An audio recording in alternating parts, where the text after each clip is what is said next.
Ah, meu Brasil, bombou na net, se bombou na net, a gente passa aqui na telinha do Madeirada Brasil. E vamos pros vídeos de hoje. A Polícia Federal pediu a abertura de uma investigação sobre possível desvio de dinheiro de emendas parlamentares pelo deputado Chiquinho Brazão. Isabel Mega Brazão, que é suspeito de ser um dos mandantes do assassinato da vereadora Marielle Franco, ele está preso desde março e conta pra gente em detalhes no que consiste essa suspeita. Bom dia.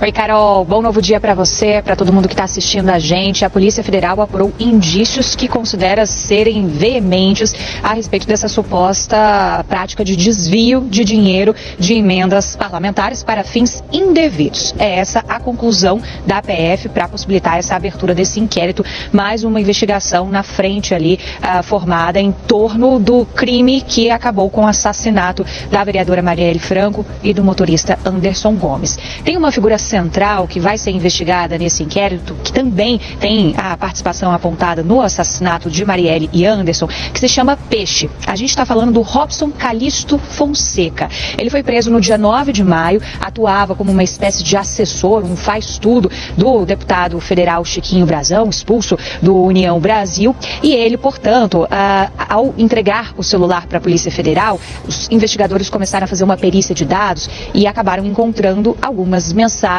que indicam essa prática. Eles citam no relatório que há, por exemplo, uma mensagem trocada com um representante de uma ONG.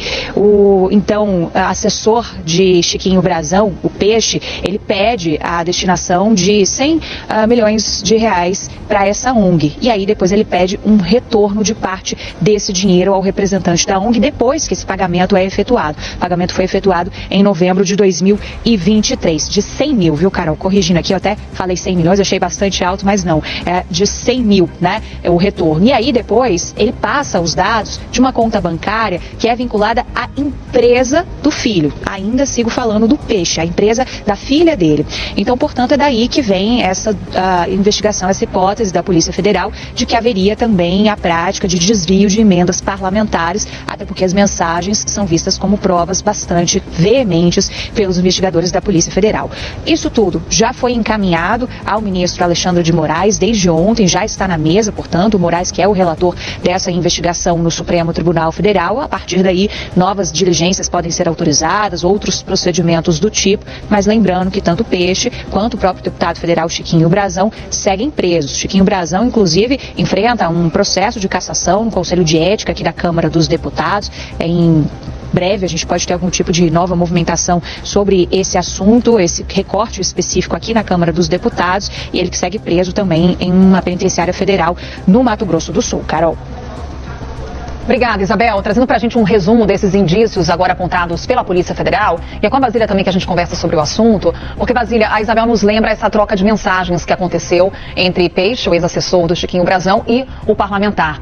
E essas mensagens, elas envolvem não só um caso específico, mas uma grande quantidade de informações com relação a dinheiro, com relação a pedidos feitos pelo deputado. O que mais a gente consegue avançar em termos dessas suspeitas que, nesse momento, a Polícia Federal trabalha?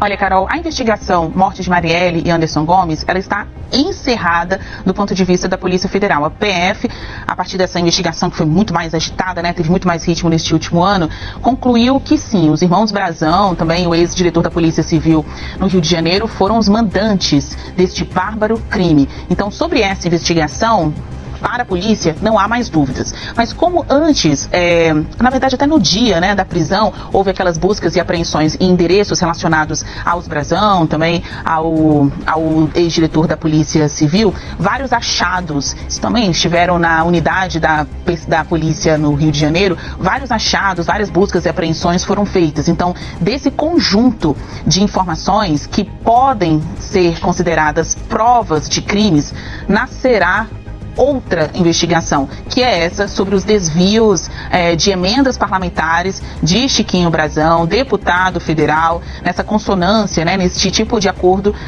que a polícia acredita ter encontrado entre funcionários do Chiquinho, do gabinete de Chiquinho Brazão, e um assessor de Domingos Brazão, que é conselheiro do Tribunal de Contas do Estado do Rio de Janeiro. Então, uma informação importante que a gente está trazendo aqui para vocês e falando dessa repercussão, porque se se não fosse a investigação do caso Marielle, todo o avanço que a gente viu depois de 6 anos sem resposta sobre quem mandou matar a vereadora pelo PSOL, isso não teria sido descoberto. Sabe aquela linha de investigação que você vai puxando uma pena e vem uma galinha, né? Como a gente lembra um ditado popular muito falado em tempos de Lava Jato, isso pode estar acontecendo agora.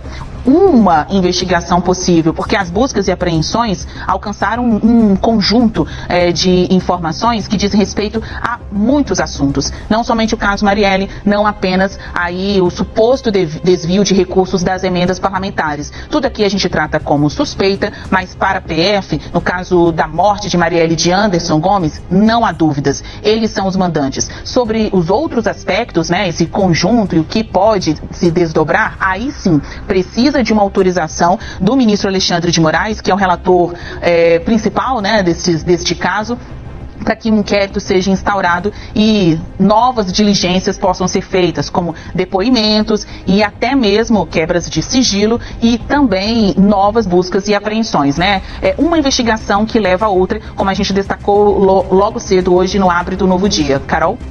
Obrigada, Basília. Um documento assinado por mais de 40 engenheiros e técnicos de saneamento afirma que o sistema de proteção contra inundações de Porto Alegre falhou porque não recebeu a manutenção necessária. A capital dos gaúchos ainda está muito fragilizada. E o sistema de proteção contra cheias de Porto Alegre permanece impactado. É uma obra de engenharia gigantesca que tem cerca de 50 anos. 68 quilômetros de diques cercam a cidade nas margens do rio Gravataí e do Guaíba. Eles funcionam como muros para evitar que a água entre na cidade. O sistema também é formado por 14 comportas que são fechadas quando o nível das águas sobe demais. Além disso, há 22 estações de bombeamento de água da chuva para o Guaíba. No dia 10 de maio, o repórter Pedro Bassan explicou no Jornal Nacional o porquê do agravamento das enchentes. A água entrou por brechas no sistema de diques e comportas. Para agravar o problema, várias casas de bombas tiveram que ser desligadas quando o nível da água atingiu a parte elétrica. Uma semana depois, o repórter Bruno Tavares conseguiu se aproximar de comportas. Esse sistema de comporta deveria ser completamente fechado para impedir que a água do rio chegue dentro da cidade. Mas o que a gente nota, é uma distância, uma fenda de mais ou menos uns 40, 50 centímetros. Foi por esse ponto, em vários outros aqui da capital gaúcha, é que a água do rio acabou invadindo a cidade. As mesmas comportas que permitiram a entrada da água no início da crise, pouco tempo depois também impediram que a água dos bairros voltasse para o Guaíba. Por isso, a prefeitura começou a derrubar algumas. Com a chuva de hoje, todas as comportas abertas passaram a ser monitoradas, enquanto a água das ruas continuar seguindo em direção ao Guaíba, como neste momento, não há necessidade de voltar a fechá-las. Mas se as águas voltarem a invadir a cidade, esta comporta, por exemplo, que está danificada, será fechada de forma improvisada, com sacos cheios de areia e cimento que estão aqui ao lado.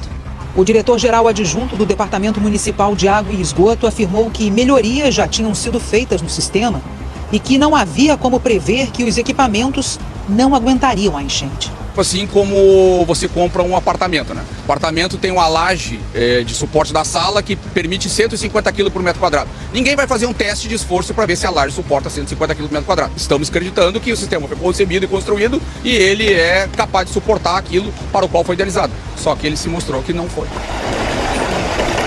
O engenheiro Vicente Halber, que já foi o responsável pela gestão desse sistema de proteção por mais de 6 anos na década de 90, discorda. Quando projetado, foi projetado para um tempo de recorrência de 100 anos. Portanto, ele é atual, ele é robusto, ele é eficiente e ele é fácil de manter e operar. Mas ele requer manutenção como qualquer outro equipamento. Vicente Halber faz parte de um grupo de mais de 40 engenheiros e técnicos que divulgaram um manifesto afirmando que esse sistema, quando totalmente fechado, impede a inundação até a cota de 6 metros, mas que não tem a necessária manutenção permanente, especialmente em relação às comportas e às casas de bombas.